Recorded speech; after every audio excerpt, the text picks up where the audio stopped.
Salut! Bine ați venit înapoi pe Cadre pe Secundă. Astăzi e un videoclip diferit. Astăzi vom lucra puțin la mașina mea și v-am luat și pe voi să vedeți cum se schimbă un capac de culbutori la un motor M54 sau M52, M50, toată seria M50 de la BMW. Astăzi vom schimba capacul de culbutori, acesta de plastic care este crăpat în zona de spate, cu acesta de aluminiu. Bun, în primul și în primul rând va trebui făcut loc aici. Aici se află filtrul de aer, filtrul de cabină. Se va da jos acest capac care stă deasupra injectoarelor. După aia acest capac care stă deasupra bujiilor. Se dă capăcelele astea la o parte și ai un șurub de 10 sau o tubular de 10. După ce se îndepărtează acestea două, se vor demonta fișele. Să ne facem loc. Pentru a demonta filtrul de aer trebuie învârtite aceste clipsuri, iar acest plastic, acest trim, poate sta la o parte. Aici se află filtrul de cabină care trebuie schimbat data viitoare. Iar acum există 4 șuruburi Torx de 25 pe care trebuie să le dăm la o parte. Corecție, Torx 27.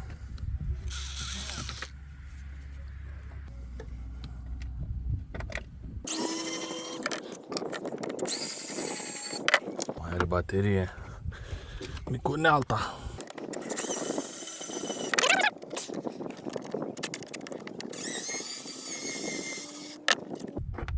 Bun. Acum se poate da la o parte.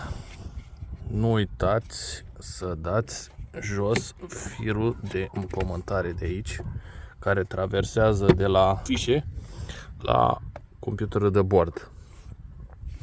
Iar acum piesa asta poate ieși și ea. Acum putem să vedem exact unde se termină motorul. Deci de aici începe, acolo se termină, sunt 6 pistoane.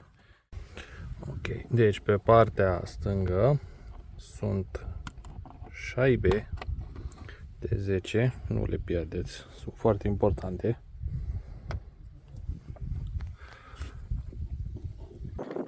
Pus eu magnetica aia. Ok. Iar la injectoare sunt șuruburi cu șaiba.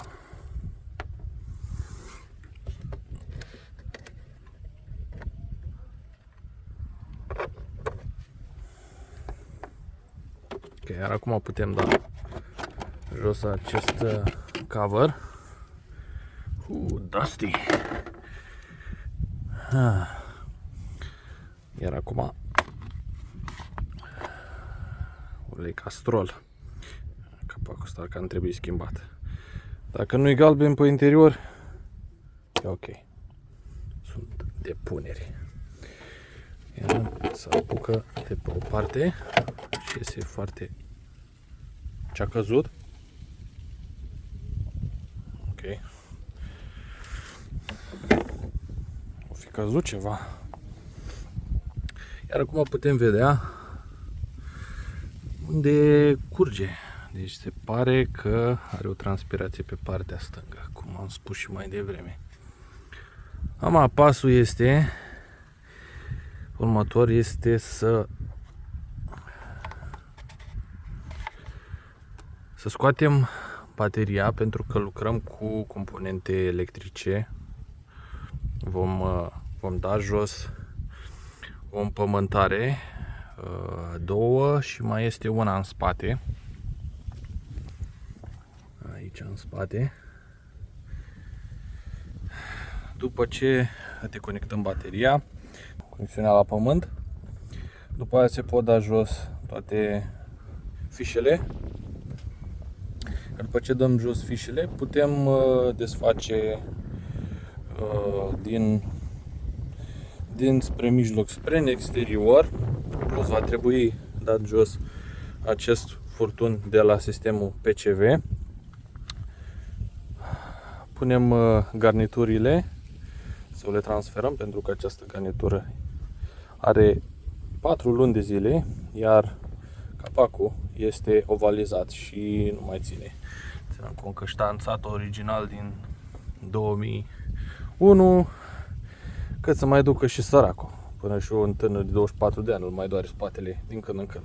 La baterie, nu la toate E46-le în general, se află în partea din spate, unele în partea din față. Cred că s-a văzut pe catul de mai devreme că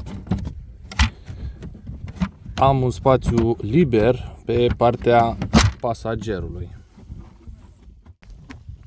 Ok, cu capacul dat la o parte, putem deconecta bateria. Cel mai simplu ar fi să deconectezi minusul. Gata, s-a luat curentul. Cel mai bine punem un cover înapoi sau ceva ca să nu atingă cu absolut nimic și ne întoarcem în fața mașinii. Ok, am scos toate șurubele, mai puțin această împământare. E un pic mai complicată, o să o fac off camera. Atunci când învârți acest șurub, se învârte și acest cablu la acestea. Ai, ridici taburile astea, nu știu cum îi spune în română.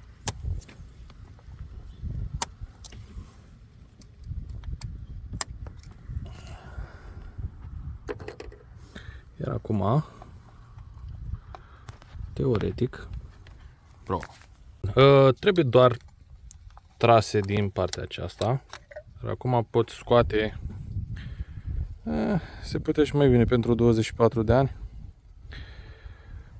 În general este bine să le puneți în aceeași ordine în care le-a scos, așa că eu le voi așeza în ordinea în care le-am scos.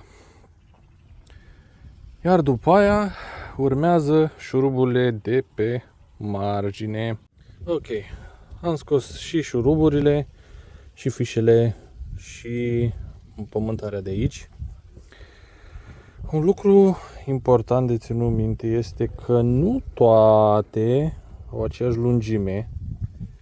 Iar asta, dacă e plin de ulei, înseamnă că nu se gela bine. Mai există 1, 2, 3, 4 șuruburi de scos, iar capacul poate ieși. Ok, am demontat ultimele șuruburi și am dat capacul jos. După o mică inspecție, se pare că nu a stat perfect pe gaură și aici pierdea, mai ales în spate. Pierdea ulei, aici nu mai zic. Deci cam toată partea asta nu a stat bine. Aha, deci nu era vina capacului. Era vina mâinii de lucru.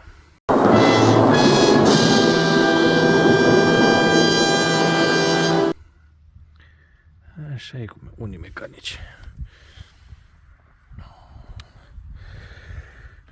Uite aici lanț. Tare, frate. Tare gros. Sistemul Vanos a fost reconstruit.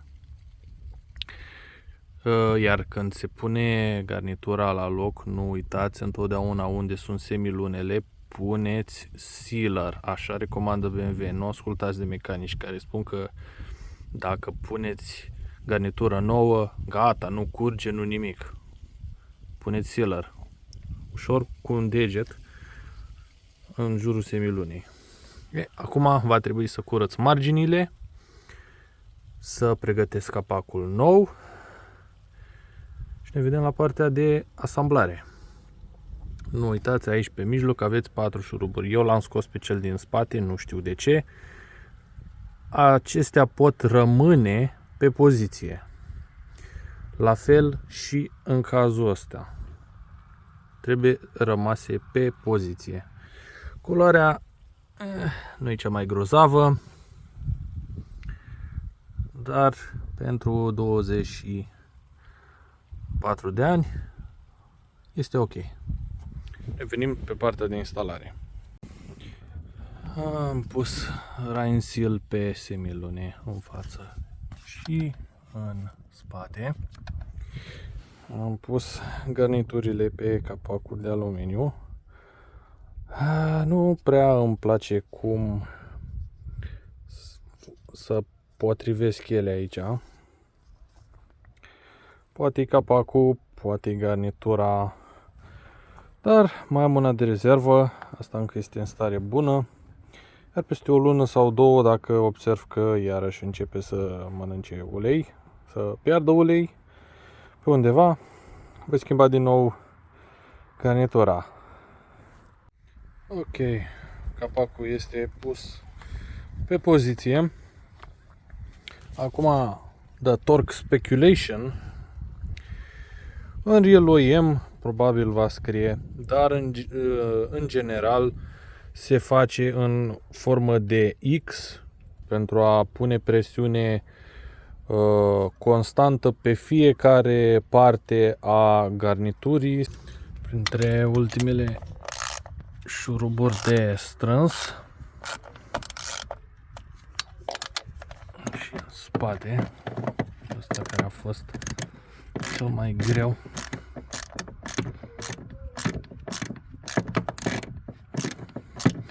Șuruburile astea, dacă nu aveți o dinamometrică, trebuie să le simțiți când încep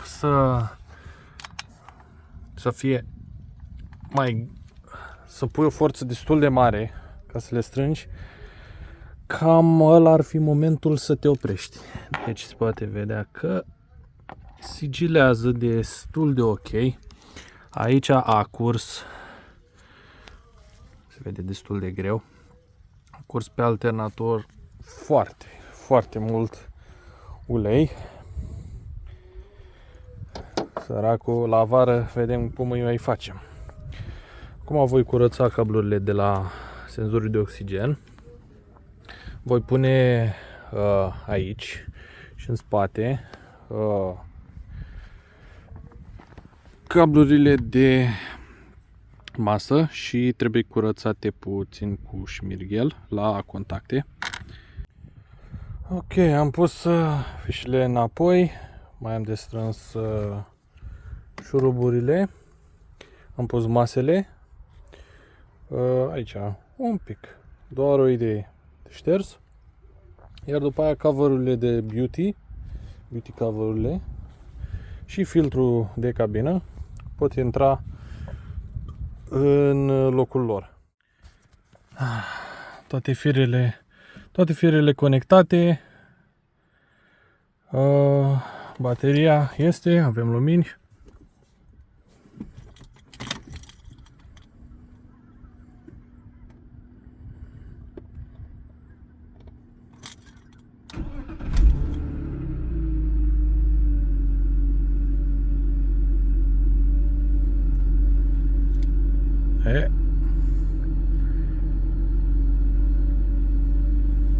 Operațiune cu succes!